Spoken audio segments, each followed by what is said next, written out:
देखिए, आज इस वीडियो में हम बात करेंगे 1932 का खतियान क्या है। वर्तमान समय में बहुत पॉपुलर हो चुका है। लोग जानना चाहते हैं कि आखिर इस 1932 का खतियान क्या है इसका मैटर। और इस वीडियो में ये भी जानेंगे कि इससे झारखंड के निवासियों को क्या फायदा हो सकता है और सरकार के पास कितनी बड़ी चुनौती आने वाले हैं इसे लेकर। सबसे पहले धन्यवाद हेमंत सोरेन जी का कि उन्होंने इसे विधानसभा में लाकर पास करवाया और झारखंडियों के लिए बहुत ही अच्छा कार्य हुआ। तो चलिए बात करते हैं। सबसे पहले खतियान क्या होता है। देखिए, खतियान एक सरकारी दस्तावेज है जो यह बताता है कि उस जमीन का वास्तविक मालिक कौन है। यानी उस कागज में यह एंट्री रहती है कि यह जमीन किसके हक को जाता है। साथ ही उसमें जमीन का किस्म या प्रकार दिया रहता है। खतियान में रैयत का नाम रहता है, उसके पिता का नाम रहता है, भूमि की माप होती है। माप में आपको इसमें चौहद्दी दी होती है, बहुत इंपॉर्टेंट है चौहद्दी कि आपका ये जगह है कहां।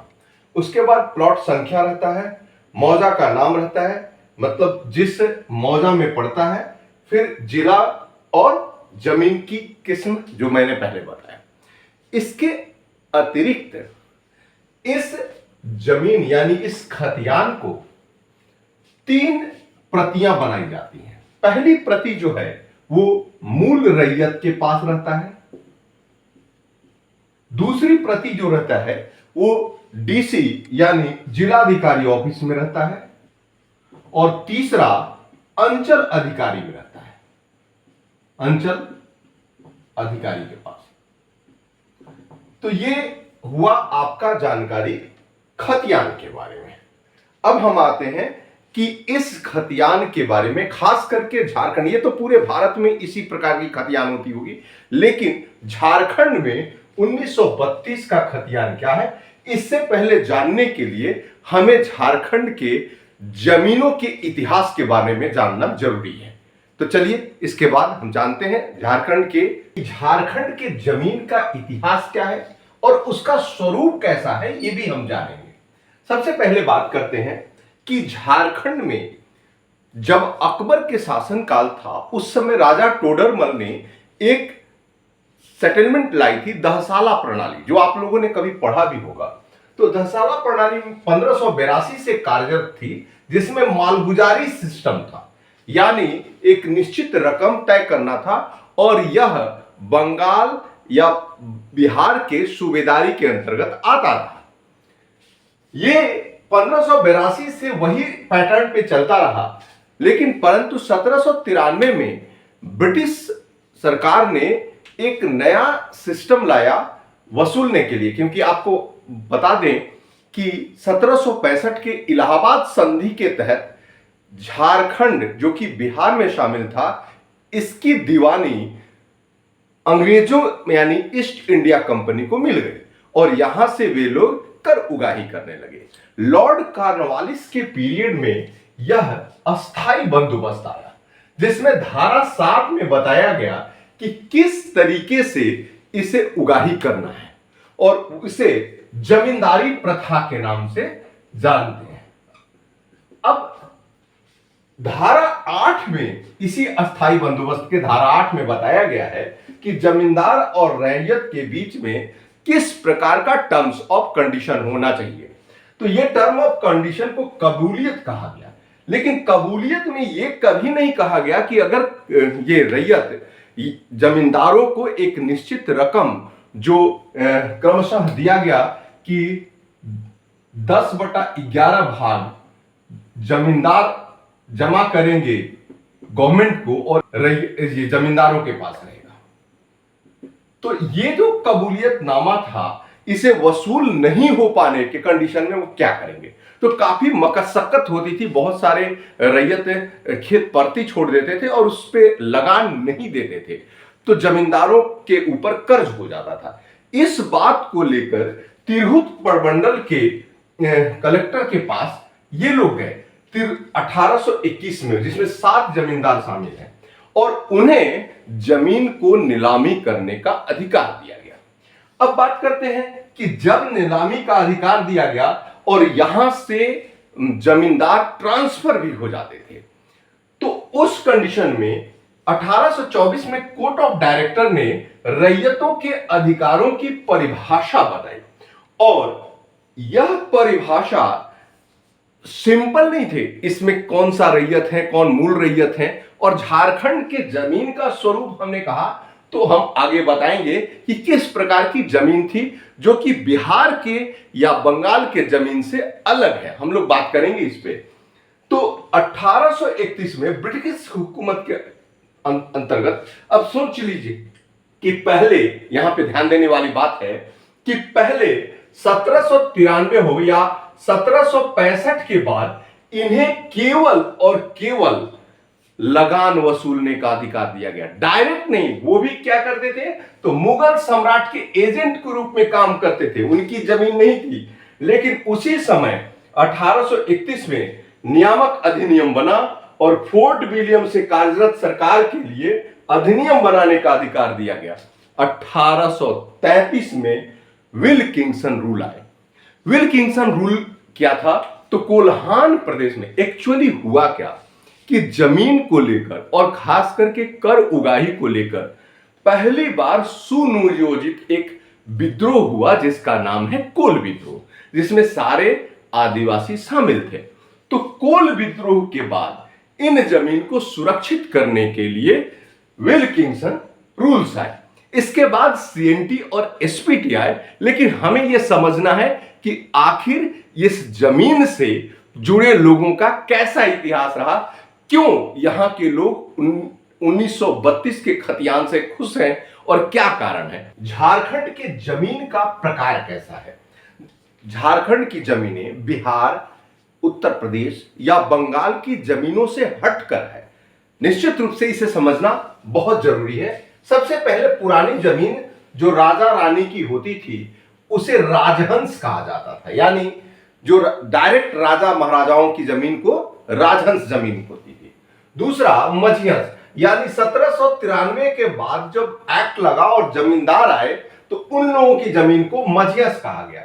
फिर झारखंड में सबसे पहले मुंडाओं ने जमीन को बनाया, तो यहां दो खुटकटी है, एक खुटकटी और दूसरा मुंडारी खुटकटी। एक पर्सनल होता था और दूसरा सामूहिक गांव का होता था। तो ये था खुटकटी, मुंडारी और मुंडाओं की। भुइहरी जमीन उरांव झारखंड बड़ी जनजाति है और आपको बता दें कि ये उरांव की जमीन इन्होंने मुंडाओं के साथ मिलकर और इन्होंने जमीन तैयार की। इसके अलावा कोड़कर जमीन सदानों के, अब एक सदान बहुत इंपॉर्टेंट है। सदान के अंतर्गत झारखंड में रहने वाले मूल जैसे पांडे, कार्ता, ये पिछड़ा वर्ग में जितने ओबीसी आते हैं, स्वर्णकार, बनिया, जिसे आप प्रमाणिक, परमार, ये सारे चीज, लायक, नायक इत्यादि, ये सारे पिछड़े वर्ग में आते हैं। अनुसूचित जनजातियों में 32 अनुसूचित जनजातियों की पहचान झारखंड भारत सरकार द्वारा की गई है और अनुसूचित जाति। तो इन लोगों की जमीन, अब आता है कि जमीन जब है तो 32 का खतियान क्यों लागू किया जाए। तो देखिए एक्चुअली क्या हुआ कि झारखंड जो है वो बहुत ही, मतलब झारखंड मिनरल्स के मामले में धनी राज्य है। भारत का 40% जो खनिज संसाधन जिसे कहते हैं ये झारखंड में है। और यही खनिज लालच का मेन कारण हुआ। वास्तव में जब अंग्रेज आए तो यहां से कोयला का उगाही करने लगे, उन्हें कच्चे माल की जरूरत पड़ती थी तो उगाही किया जाने लगा, तेजी से उगाही होने लगे। उन कोयला को निकालने के लिए मजदूरों की जरूरत पड़ती थी या रेलवे लाइन बिछाने के लिए मजदूरों को इन लोगों ने आदिवासियों से लिया, परंतु यहां पर स्थानीय ठेकेदार के रूप में बाहर से लोग माइग्रेट करके आए और खास करके शहरी क्षेत्रों में जैसे रांची, बोकारो, जमशेदपुर, धनबाद, हजारीबाग, इन बड़े बड़े शहरों में उन लोगों ने अपना आधिपत्य जमाया और उन क्षेत्रों को अपने कब्जों में कर लिया। यह मामला इसलिए उठ रहा है कि इन शहरी क्षेत्रों के 75% आबादी जो कि झारखंड के स्थानीय निवासी नहीं है। जब से झारखंड बना तब से यहां के लोगों को फायदे पहुंचाने के बहुत सारे हथकंडे अपनाए जा रहे हैं। ऐसा नहीं है। अगर हम शुरुआत से देखें तो शुरू से ही जनजातीय विद्रोहों के परिणाम स्वरूप 1908 में सीएनटी लागू किया गया और 1949 में एसपीटी लागू किया। यह संथाल परगना टेनेंसी एक्ट जमीन की बिक्री के मामले में ताकि आदिवासियों की जमीन उसका सही अर्थ बताया। यह 1899 का बिरसा मुंडा आंदोलन के परिणाम स्वरूप इसे उस समय ब्रिटिश अधीन भारत था और वहां से बनाया गया। आजादी के बाद एसपीटी बना और झारखंड के वर्तमान 24 जिलों में 18 जिले सीएनटी के अंतर्गत आते हैं और 6 जिले एसपीटी के जो संथाल परगना क्षेत्र कहलाता है। अब यहां मुद्दा है कि बार बार तो जमीन बन रहे हैं, लेकिन परेशानी कहां है? परेशानी यह है कि यहां के लोगों को लगभग बिहार से अलग होने के बाद 22 वर्ष होने जा चुका है और 22 वर्ष होने के बावजूद भी यहां पे किसी भी प्रकार के प्रगति नहीं हुई। इसे ध्यान में रखते हुए स्थानीयों को संसाधनों पर पहला हक दिलाने के लिए यहां के लोग प्रयासरत रहे। यही कारण है कि अब तक बनाए गए नियमों में यह बताया गया कि जब भी यहां का कोई मुख्यमंत्री होगा तो वह अनुसूचित जाति या जनजाति से होगा। यह एक महत्वपूर्ण बना है, लेकिन इससे कोई विशेष फायदा झारखंड को नहीं पहुंचा, क्योंकि उन्हें लगता है कि यहां अगर हम स्थानीय नीति तय कर दें तो नियोजन में बहुत सहूलियत होगा। तो अब हम जानेंगे कि सीएनटी लागू होने से या एसपीटी लागू होने या 1932 के खतियान लागू होने से क्या क्या फायदे हो सकते हैं और सरकार के पास कितनी बड़ी चुनौती होगी इसके लागू करने के बाद, क्या क्या परेशानी हो सकती है। 1932 के खतियान लागू होने से फायदा। सबसे पहले यह जाने कि यह खतियान बना कब। वास्तव में पहली बार खतियान जो बना वह 1872 में इसे डॉक्यूमेंटेशन किया गया और इसे प्रत्येक कमिश्नरी वाइज अलग अलग समयों पर डॉक्यूमेंटेशन किया जाने लगा, जिसमें लंबे समय तक किया गया। कोल विद्रोह के बाद इसे अंतिम रूप से यह संशोधन किया गया है। यह संशोधित है 1932 के खतियान संशोधित किए गए कि कौन कौन से यहां के मूल निवासी रहेंगे। अब हम बात करते हैं कि 1932 के खतियान लागू होने से झारखंड के लोगों को क्या क्या फायदे होंगे। तो सबसे पहला कि झारखंड के संसाधनों पर पहला अधिकार झारखंड का होगा। यह अलग बात है, गौरतलब है कि झारखंड सबसे अधिक बिजली उत्पन्न करती है, फिर भी यहां बिजली की समस्या बनी रहती है। झारखंड कोयला का उत्पादन में सबसे अधिक करता है, इसके बावजूद यहां पे कोयले की कमी रहती है आम लोगों के लिए। यह सोचने वाली बात है। दूसरा, यहां के मूल निवासियों की पहली पहचान होगी, जो कि बहुत इंपॉर्टेंट है। यह क्षेत्रवाद को बताता है और बढ़ावा देता है, ताकि यहां के लोग अपने अपने स्थान, अपने जगह, अपने सामान को पहचान कर सकें। फिर समूह ग यानी ग्रुप सी और ग्रुप डी के जो नौकरियां होंगी वो झारखंड के लिए यानी यहां के निवासियों के ही हक में होगा, चाहे वो कितना भी प्रतिशत है। बहुत सारे लोग इसे कहते हैं कि बना के आरक्षण का प्रतिशत लगभग 72% कर दिया जाएगा और इसे 9 शेड्यूल में डाल दिया जाएगा। यह संभव है, यह बहुत बड़ी चीज नहीं है, ये इसे 9 शेड्यूल में डाला जा सकता है। राज्य सरकार द्वारा प्राप्त सभी सुविधाओं के वास्तविक हकदार झारखंड के लोग हैं। ये एक बहुत इंपॉर्टेंट है। और सबसे बड़ा फायदा ये राजनीतिकरण है। आपको याद होगा कि जब झारखंड बना था तो बाबूलाल मरांडी द्वारा 1932 की खतियान की जिक्र की गई थी, जिसमें 6 लोग मारे भी गए थे और गोलियां भी चली थी। बाद में बहुत सारा स्टंट आया 2010 2012, लेकिन फिर भी ये हेमंत सरकार ने इसे अपने कैबिनेट में पास कराने में सफल हुए।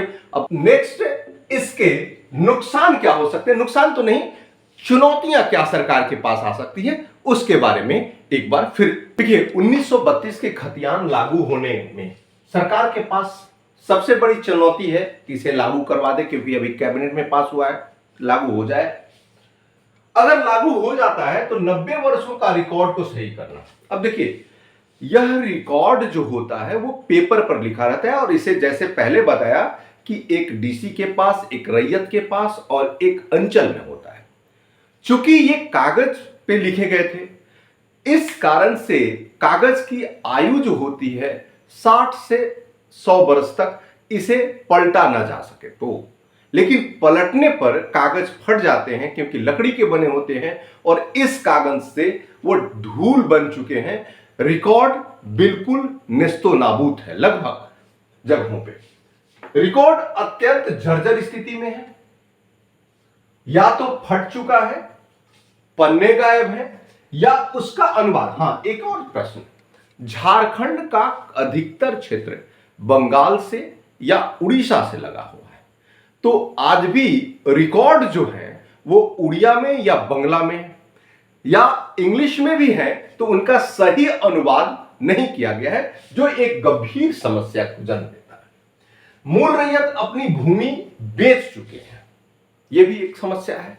खास करके शहरी किनारों में आसपास ये जमीन बेच चुके हैं और जमीन बेचकर कहीं माइग्रेट कर गए हैं। अच्छा, एक और चीज आपको याद होगा कि जितने भी विद्रोह हुए, आज भी ताना भगतों की जमीन उन्हें नहीं मिल पाई है। ताना भगत आंदोलन चला भी था। सांथाली अंग्रेजों के भय से नेपाल में या असम के चाय बागानों में काम कर रहे हैं, वो भी एक समस्या है। शहरी क्षेत्रों पर इसका प्रभाव अधिक देखने को मिलेगा, क्योंकि शहरी क्षेत्रों में 75 से 80% जनसंख्या जो है वो बाहरियों का है, यानी मूल झारखंडी का नहीं है।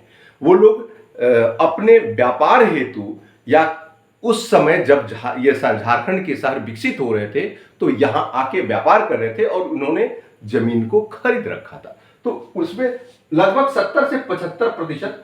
तो केवल एक नियोजन का फायदा दिखा जा रहा है, राजनीतिक बहुत बड़ा फायदा देखा जा रहा है, और इसे हमने कोशिश किया आपको समझाने का। यदि कोई आपको समझ में ना आई हो या कुछ बातें ऐसी हो जिसे आप समझना चाहते हैं, तो आप दिए गए नंबर पे कांटेक्ट कर सकते हैं। Thank you.